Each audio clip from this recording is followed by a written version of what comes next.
Hey guys, if you own a Propel and you haven't greased this thing in 75 days of normal use, well, you're in the right place. These Propel drives, just like bicycles, require some preventative maintenance. And if you've gone too long in greasing these, it could be a very expensive repair for you. These upper transmissions to replace, $165. Lower transmissions, $109. And you may also notice some of the tools required to work on this thing that Native tries to sell are pretty expensive, so I'm gonna share with you some hacks to save you some money. Let's go.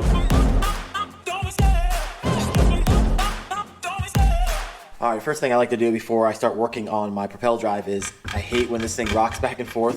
So simply take a pull noodle, use just any hacksaw blade. It'll cut real easily right through it. Then you can take those pieces, slide them on your thwart bar here, and now this thing's not going to move back and forth when you're working on it. All right, first let me show you the quick way to grease your upper gear set here. Now, you may have already noticed that Native's going to try to sell you a long nose grease gun for $49 plus tax and shipping and handling, which is going to run you about $60. So, got a little hack for you. What you can do is just go over to Amazon, buy this Finish Line Teflon grease for about $9 or so. I'll throw the links in the description below. And then instead of buying that long nose grease gun, you can make your own, which is what I did here. I went down to the local store. I got myself a flavor injector. That's what it is here. All you gotta do is put a piece of black tape over one of the holes and hacksaw the end, and you have yourself a DIY long nose grease gun. Check that out. All you gotta do is release that screw right here with this is a 4mm hex wrench, and understand the inner workings of your gear. So your gear, your big round gear, is going to be on the right side over here. And so what you're going to do is push this all the way to the inside till you touch a gear. Put a little bit of grease. Move it a little bit. Go in there again. Push it all the way up against the back wall. That's where that big grease gear is. And this is automatically going to transfer to that pinion gear that runs the shaft down to your lower assembly. So there you go, your DIY long nose grease gun for about $15 versus $45 plus shipping and handling. Could be a variety of reasons you want to get inside of here. Maybe you hear some grinding. Not a problem at all. Let's go and hop in. You're going to need an 8mm hex wrench to take this bolt off. So go ahead and hold on to the crank arm. It is likely going to be tight because these things are put in the factory with Loctite. So this is the first time taking it off. You're going to have a little trouble there. Also, it's put on with 25 foot-pounds of pressure, which is quite a lot of pressure. So let's go ahead and take that out. As you can see, got the Loctite blue 242 in there. Next, you're going to have to get the crank arm off, and these things don't pull off very nicely. They're tapered, and whenever you put all the 25 foot-pounds of pressure on, they're on there really tight. So I recommend getting this tool here. It's a crank arm puller, and it comes like this. So what you have to do is take it apart. Go ahead and put your wrench inside, put it back together. It's a really nice tool. And then go ahead and stick this into your crank arm, tighten that in until it stops. There you go. And now tighten this until it hits the inside. Boom, right there. Go ahead and take this and pull those off. Ooh, that's on there. It's coming.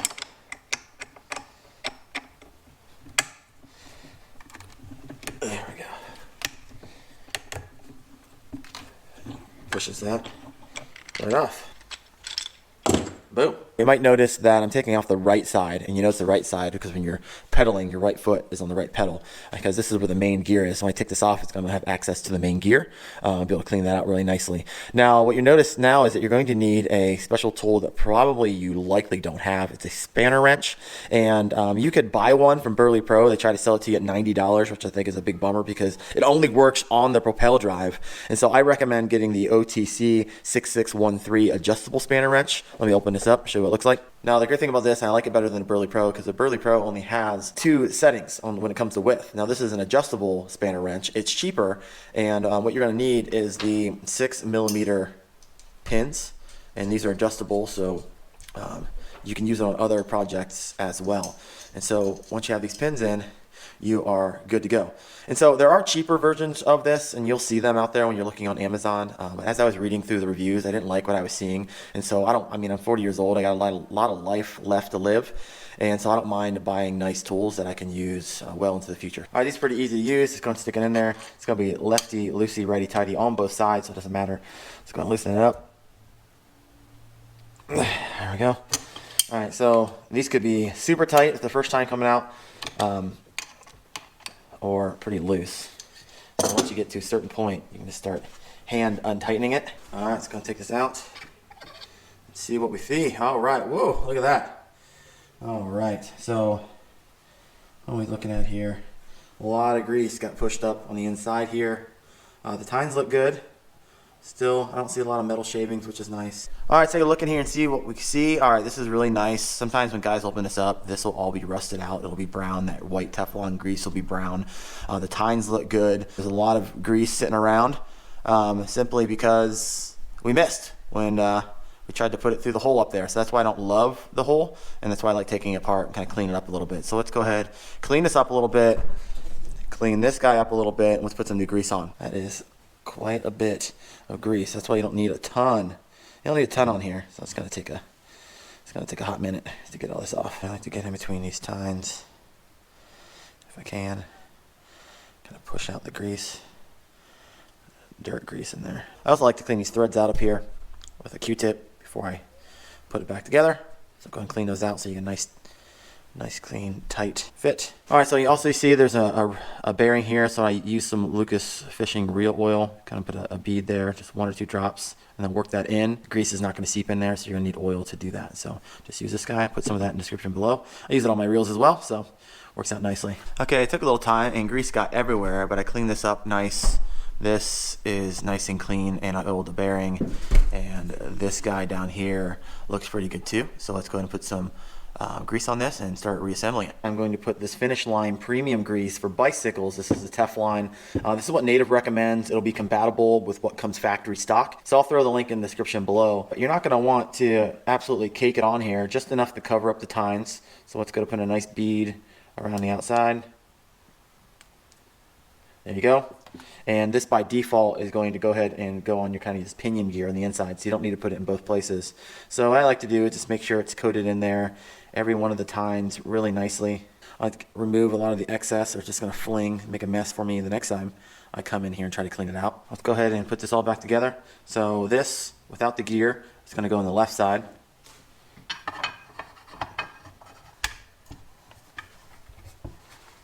And I'll take the right side. Get that all the way through.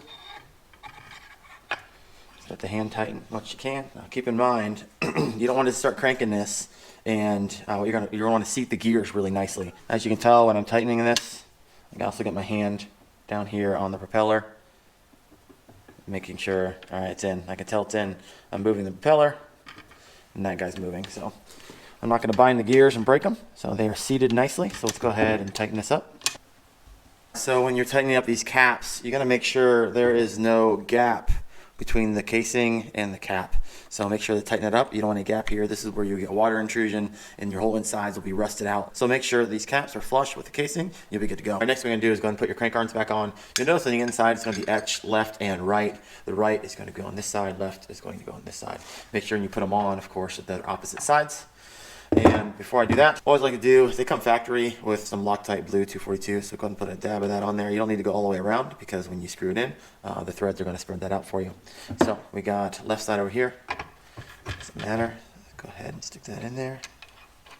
Go and hand tighten that a little bit. If you ever get a squeak from your Propel drive, it happens for a couple different reasons.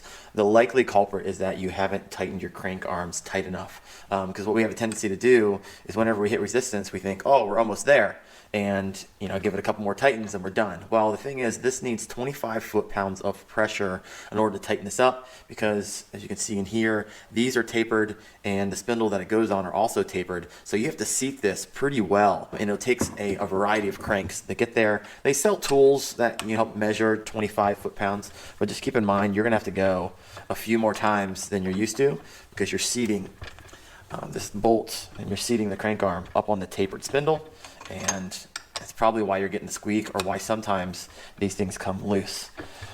So as you can see, I've done this a few times, so I kind of know what 25 foot-pounds is, but nonetheless, it's a lot more than you probably usually used to doing. All right, it's nice and tight. Just gonna flip it over and do the other side. The thing about this Loctite Blue is 242 is what you want to use. This can be removed with hand tools. However, if you're using the red, you're like, hey, I got some red lying around, and you go use that, you're not gonna get it off, because that's heavy duty industrial grade kind of Loctite, and you actually will need to apply around 500 degrees of heat to get that to come loose. So don't use the red, only use the blue. And if you happen to have a torque wrench, great. If not, you can kind of get an idea about how tight these actually need to be. All right, now that we finished the upper, let's go ahead and work on the lower. First, you got to remove this hex bolt. Take a 4mm hex wrench and untighten that bolt. Little hack here, so you kind of hold it there. You can back pedal, and that'll come right out. There you go. Move that. Move the propeller. Then you're going to see a shear pin here. This thing is designed so if your propeller comes in contact with something that's immovable, it's not going to wreck your system. It's actually just going to shear this, probably copper or brass as a softer metal. This will break off, and it'll save your your gears and your gear set and your transmission. So, which is really great because these are really expensive to replace. This thing's only $5. So you might be wondering what in the world this is. This is a weed guard. So when your propeller is on there, if you don't have a aftermarket kind of weed guard, a lot of times weeds will get stuck up in there. It's a pain in the butt. So this is a 3D printed weed guard. You can just find those anywhere online. And now we're down to this cartridge here. As you can see, you need your spanner wrench again. So once again, it's going to take 6mm pins and get those lined up. Untighten that. Once you have it, you usually can just unscrew it. And out pops your cartridge. So I like what I see here with my tines. They're not ground down at all. These are nice, look almost like the day, almost look brand new. So that's nice. If you ever had to replace these, there's an Allen bolt here. You can kind of take that out and you can replace the tines as well. But also you can see here is a bearing underneath there. So I'm going to take some oil, put one kind of dab on this side, one on this side, and let that kind of seep in a bit. Because grease isn't going to do the trick there. All right, see if we can see down in there. I think you can. Maybe you can. There you go. Camera's competing for the light. All right, see the gear down there? You can do one of two things. If you want to clean it, you can take out these hex bolts on the sides, and you can have full access to that and clean it like you did that one. Two, you can take a paintbrush and get down in there and paint those gears with the grease, which I think is kind of pointless. What I'm going to do is just put grease on here, because by default it's going to spread it out down there. So let's go ahead and do that. Take the finish line grease, just like we did with the upper. Apply a small bead. There we go. All the way around. Go ahead and push it back down in and start to hand tighten it. Now, whenever you start to feel a little resistance, oh, there it is. Slowly moving back and forth your pedals until you find that seating. There you go. Found it, as you can see there. And once you find that, you can go ahead and tighten that all the way in. If you don't, you'll just go tine to tine, and if you keep putting pressure on it, you might chip one of your tines, which would be a big bummer. Let's go ahead and take your spanner wrench, give it that nice tighten. Right, when you tighten this up, just like up here with the upper gear set, you don't want any gap in between your black casing and your cartridge here. So make sure there's no gap there. If you have one of these, go ahead and stick that on. Make sure that's nice and tight. Reapply the shear pin. Now the problem is it's really easy taking these off, but putting them on, this has to fit perfectly right in there. And so if you don't have that perfect, there's no margin of error there. So it's kind of a pain in the butt to do. All right, so line those up nicely. Oh, there you go. Got the seat nice. Perfect. That doesn't always happen the first time. And go ahead and put your hex bolt in there. Once again, just like you took it off, once you get that started, you can go ahead and put your Allen wrench in there and just pedal. Boom. Once you feel resistance, go 1/2 pass, and you're good to go on how tight that should be. Hey guys, if you love that video, I have hundreds more on the subject. In fact, here's one that you might like right there.